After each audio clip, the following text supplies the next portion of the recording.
Hello one and all, this is Soulful Lordy, James Bullock, once again with another video game first impressions. This time around, State of Decay 2 for the Xbox One and PC. Now, State of Decay 2, of course, as the title suggests, is the sequel to State of Decay, a game that came out 5 years ago on the Xbox 360, and it was one of my personal favorite games of the last gaming generation.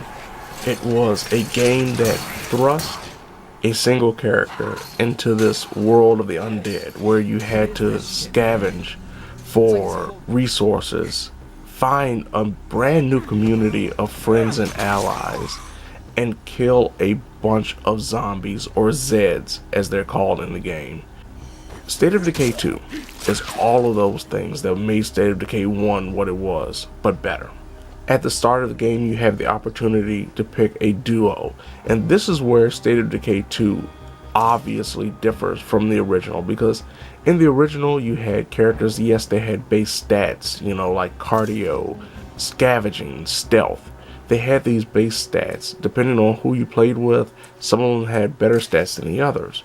In State of Decay 2, not only does that return, but also traits with these characters. Certain characters have the ability to cook better or garden better.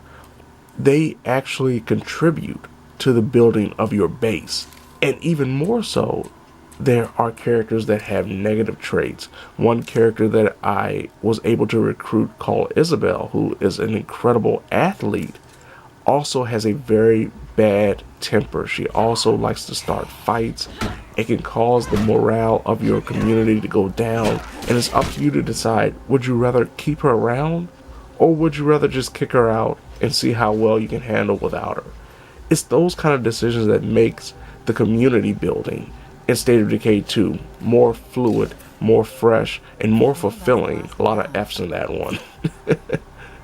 When it comes to the gameplay offerings, there's not much different in State of Decay 2 as it was in State of Decay 1. The combat is mostly the same. When fighting zombies, either it's really stiff and sloppy, or it's pretty much perfect. It's never a real consistency, which is the same thing that happened in State of Decay. Vehicles are a lot more limited and need gas, but there is a big addition to the gameplay that wasn't in State of Decay 1, and that is the blood plague. One of the big things about State of Decay 1 was a survivor becoming infected and you having to decide whether or not to keep them around until they either turned, or just take them out into the woods somewhere and put them down. This time around, a special infection can occur, but you can create a blood plague cure, and is introduced pretty early in the game, so you know exactly what to do going forward. Certain areas have this rooted system of blood plague production that you have to destroy. That can be very dangerous, because you have to fight not only a plague heart and try to destroy this tough root, but also fight a bunch of zombies at the same time, which is really harrowing and very, very tough. Glitches are definitely back.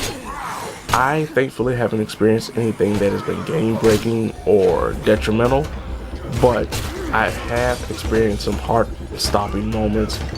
One was me throwing a Molotov cocktail and the fire dying out, and me eventually walking over to that area to search for things and my character catching on fire. A couple of characters have fallen through the floors or gotten stuck in walls. In the middle of the road, really not bad or good, but to me in the middle of the road is co-op. For me, I had no real problems with co-op. I was able to jump in a few games, test it out, see how it worked, and co-op works a little differently than expected.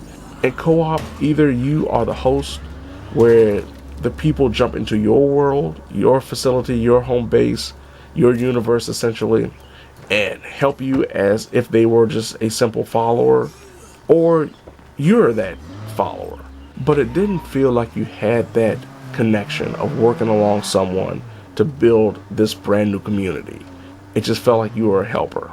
Also, base building is just like State of Decay 1, just with a few more additions, modifications such as you can add a power generator. Base building is nothing for those who never played State of Decay 1, is nothing like Minecraft or Fallout, where you can get these materials and build whatever you have in your mind.